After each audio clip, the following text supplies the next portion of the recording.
Good afternoon, everyone, and thank you for joining us for another edition of our webinar series, Inside Immigration.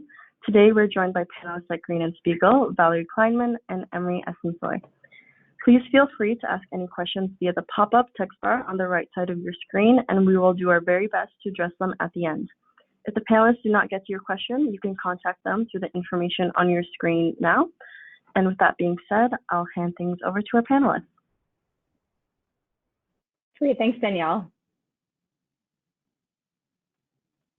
So we have a lot of different topics. I think May has been a busy month. There's been a lot of new developments in terms of immigration news in Canada.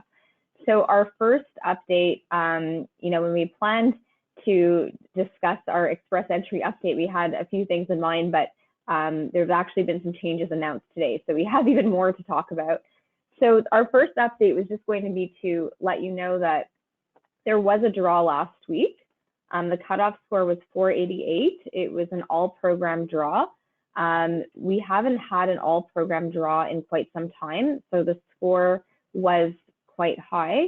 And that's unfortunately a trend that we're seeing, where there are periods of time where there are not all-program draws, and then the express entry cutoff score remains fairly high. So that's sort of our latest draw. But this morning, there was some information released from IRCC about future rounds of invitation. And this stems from some earlier previous announcements and changes where IRCC had indicated that they want to start selecting people based on very specific criteria. So looking at ways to benefit the provinces and other areas where there are particular labor market needs, and look at how they can use the system to select people who meet specific criteria. So based on the latest announcement, we now will see 3 types of express entry draws. The first type will be general. So general draws like we see them today, like we saw one last week, which would apply to anybody in the express entry pool who qualifies under one of these 3 streams, so Canadian Experience Class, Federal Skilled Worker Program, or the Federal Skilled Trades Program. And generally, these general rounds are purely based on score. So the highest ranking candidates, there's a number of people that will be selected on the given day, and then everybody with a certain score or higher will be selected and invited to apply for permanent residence. The next type of round of invitation is also one that we're already familiar with, and that is a program-specific round of invitation. So we do see these now. Mainly, we see them as provincial nominees. So we will see draws that are only for people who have a provincial nomination certificate. So it's a provincial nomination only draw. But we also have had a draw in the last few months that was a program-specific draw for federal skilled workers. So that is something that and historically we've had, CEC only draws. So that's something we have seen before. The third category is really what's new here. And that is what's now going to be called a category-based round of invitation, which will be based on specific criteria. So for 2023, IRCC has chosen 6 categories. So the draws will focus, each draw would be based on one of these categories. So French language proficiency is a category, healthcare occupations, science, technology, engineering and math, so STEM occupations, trade occupations, transport occupations, and agriculture and agri-food occupations. And then within each of those categories, there is very specific criteria. So for example, for the French category, the individual would have to have a French test result that would show a minimum Canadian language benchmark of 7 in all 4 language abilities, and would have to meet whatever the instructions are for that round, so probably a score cutoff. For example, in the healthcare occupations category, there is a list of occupations. So the people being invited would have to have at least 6 months of continuous work experience in the last 3 years in one of the occupations listed within that group. And they also would have to meet the requirements of the instructions for that round. So it's a pretty lengthy list for healthcare, for example, listing all types of occupations. Just to give you some examples, veterinarians are included, massage therapists are included, dentists are included, medical laboratory technicians are included, occupational therapists, optometrists, physician assistants. So there is a comprehensive list of occupations for each of the categories. So for trades, it's a smaller list. There's a transport occupations, also a smaller list, and agriculture and agri-food occupations, that's probably the smallest category with so only 3 occupations listed there. There's the science and technology one is fairly lengthy as well. So that's a pretty significant update. We'll have to see how this plays out. What I'm interested in seeing is how often IRCC goes with a category-specific draw versus a general draw versus a program-specific draw. And so, we'll have to watch this in the coming months and see how this plays out, and how this also affects scores for people who can only be considered in, for example, a general draw because they're not, they don't fit in one of these subcategories. They don't speak French and they don't fit in one of those occupational groups. So I'm going to now have Emre talk to us about temporary applications.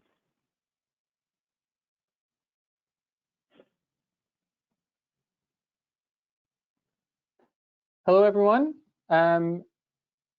So yes, moving along with the immigration updates from Canada in the month of May, we now have a temporary public policy to issue open work permits for spousal sponsorship applicants. It will be available to those people who are being applied to be sponsored for permanent residence by their spouses or common law partners. And it will include those who have overseas applications as well. So now, if someone has a sponsorship application in process and they're outside of Canada, they can apply for a temporary residence visa, so it's TRV or visitor visa in other words, to come and visit their spouses. They could always do that, but the new thing is Canada is committing to processing these applications in 30 days. So we'll see how that plays out. And then once they come here, they can also, after applying for sponsorship, getting that in process, getting their visitor visa, and then coming to Canada, they'll also be able to apply for an open work permit that allows them to work here for any employer for up to 2 years while their sponsorship application is in process. So before now, this open work permit option was only available for in Canada applicants, so people who were already living here with their spouse or common law partner, and they were being sponsored within Canada for permanent residence. Now this is being expanded to people who have overseas applications in process as well. One of the things that we'll have to see are the practical implications of these policies. It sounds like a great policy. Practically we're dealing with some very lengthy processing times for work permit applications. So, looking at the sort of the overall process that we're dealing with, for example, for somebody who's outside of Canada, first applying for permanent residence, obtaining their acknowledgement of receipt of their application, then applying for the visa to come to Canada, then arriving in Canada, and then applying for the work permit, which right now, work permit applications in Canada take about 140 days, so it's quite lengthy. So it will be interesting to watch this and see how this plays out, what are processing times going to look like? Will it be any different for these applicants now with the work permit, or will it continue to be really the same as others applying for work permits in Canada and the individuals who already benefit from this policy who are in Canada who are waiting to see really how much time will it give somebody to work in Canada. Currently an overseas sponsorship application takes approximately 16 months to process. It's slightly shorter for in Canada applications. It's just over a year, about 14 months. Although we do see, varying processing times in both categories, including cases that are processed much faster, particularly for the in Canada applications. But we will have to see, there's the, there is the policy, which hopefully just it makes it easier for families to be together, especially at the visitor visa level, where traditionally it's been more challenging for individuals to come in these circumstances. So hopefully this does, present an opportunity and allows for, more openness in reviewing those applications. We'll have to see at the work permit stage as well, what that really means for people, and if it really does help them, give them an opportunity to work before their PR is finalized. Absolutely, yeah. So to make it abundantly clear, the 30-day processing time that Canada has announced applies to the visitor visas that sponsorship applicants can apply for. It doesn't, there's no commitment announced in terms of processing the work permit application. So yeah, we'll see how in practice how the government will be going through those applications. I think we can move on to the next update, which is there are some developments with the youth mobility agreements with Finland and South Korea. So Canada has arrangements with several countries around the world that allow young people from those countries to come to Canada and work and travel for up to 2 years. So we have these with many EU countries, not all of them, UK, Japan, Australia, Taiwan, etc. So this is called the International Experience Canada program, IEC for short.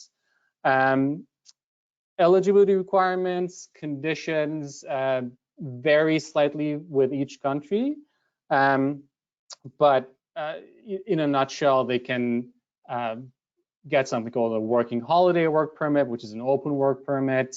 There's the young professionals category when there is an offer of employment from a specific employer.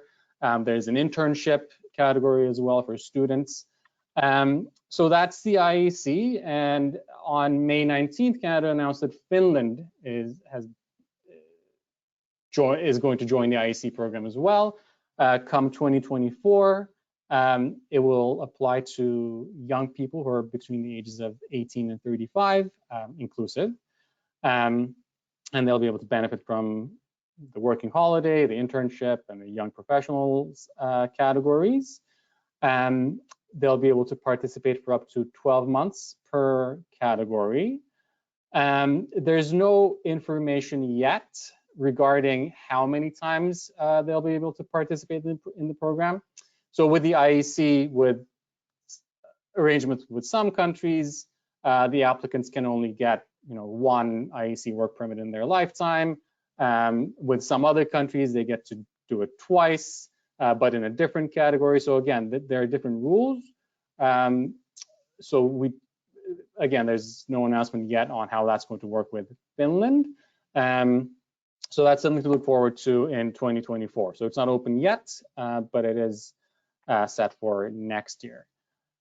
Similarly with South Korea, there already is an IEC program with South Korea, but Canada announced that they're going to be expanding it again next year in 2024. The age range for South Korean nationals currently is 18 to 30. They're going to expand it to 18 to 35. And currently, South Koreans can only benefit from the working holiday category, so that open work permit that I was talking about. So will add the young professionals and the internship categories as well. And most applicants will be able to participate twice in the program. So again, details to come on that as well. It's set to be put in place.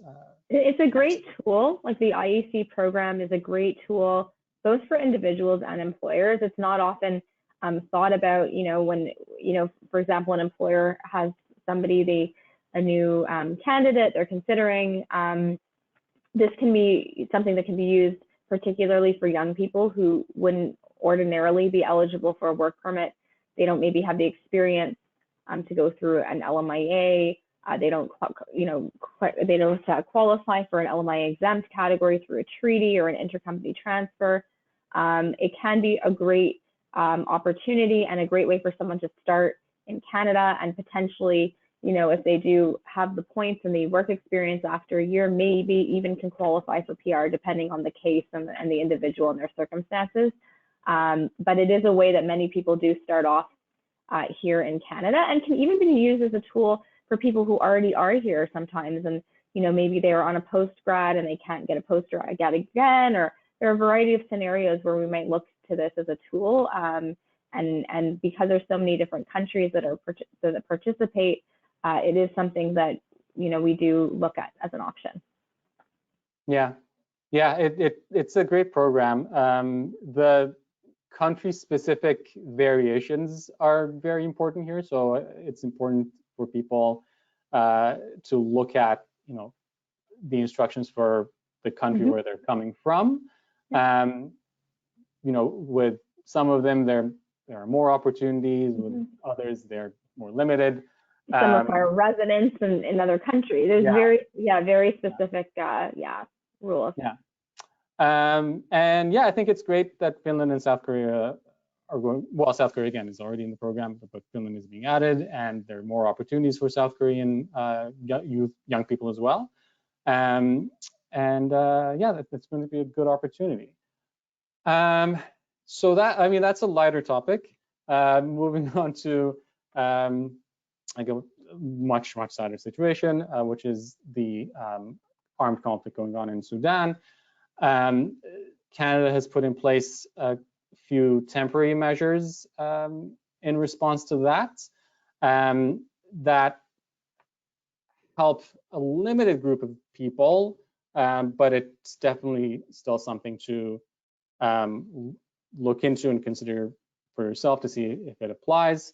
So there are measures for Sudanese nationals who are already in Canada, and there are separate measures for Sudanese nationals who are immediate family members of Canadian citizens or permanent residents who have departed Sudan as a result of this armed conflict. So Sudanese nationals who are already here with a valid passport can now extend their temporary status, so as visitors or workers or students. They can also change their status, so move from visitor to worker, or visitor to student, or student to worker, and so on. They'll be able to get open work permits, which again, open work permits allow someone to work pretty much for anyone, anywhere in Canada. And these applications are also fee exempt, so they don't pay processing fees or biometric fees. So the policy started on April 30th. It's going to go until October 27th of this year. It's a good way for people, again, who are already here to avoid having to return to Sudan, where it's not safe right now. And there's also another, again, policy that applies to the conflict in Sudan, which is family members of Canadian citizens or permanent residents who left Sudan on or after April 15th can obtain visas to come to Canada. And by family member, we mean, again, a Canadian citizen or PR's spouse or common law partner, their dependent child or dependent child of a dependent child, so grandkid, basically. And they need to be outside of Sudan, and they need to have left Sudan again on or after April 15th. They don't need to have left with their Canadian spouse, but yeah, they need to be outside of Canada. So they'll be able to get visitor visas to come to Canada. If they manage to come before July 15th, so in about a month and a half, they can also benefit from this open work permit and study permit policies that we just talked about. So, change their status, get an open work permit, so on.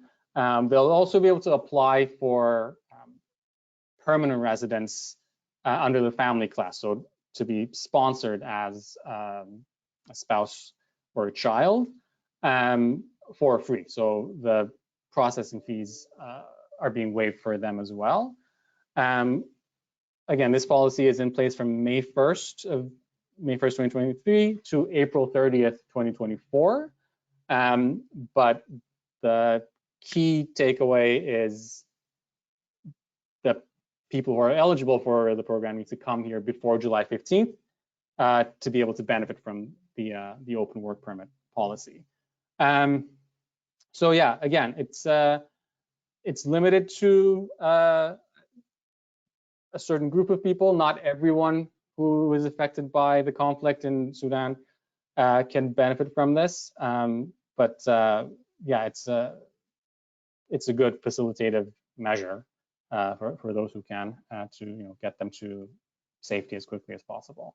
And Canada's announced that that they're prioritizing these applications.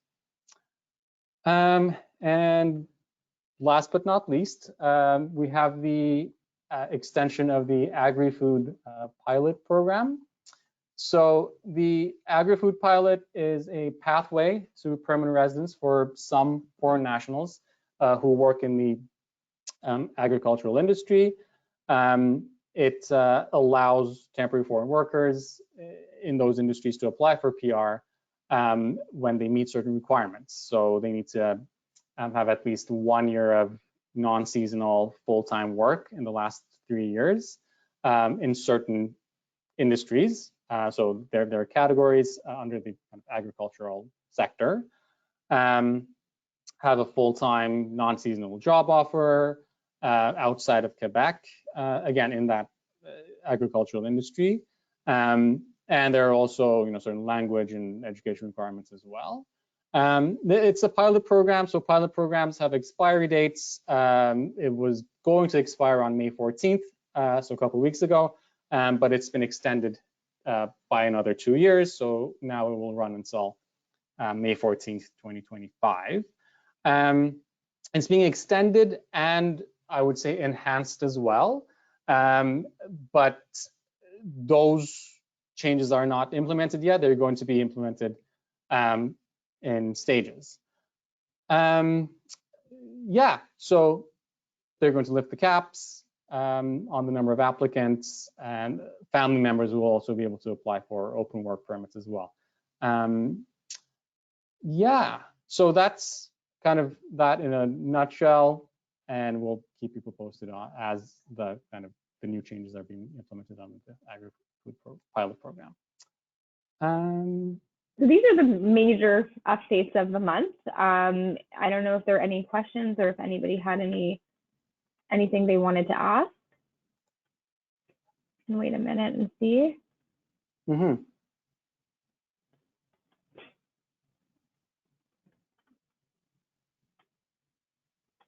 It doesn't look like it, but otherwise, I think for a lot of the things that we covered today, there's a lot of stay tuned and see. So we'll definitely be looking in the coming months how these new changes will impact processing and eligibility for people, particularly in express entry, to be selected for PR.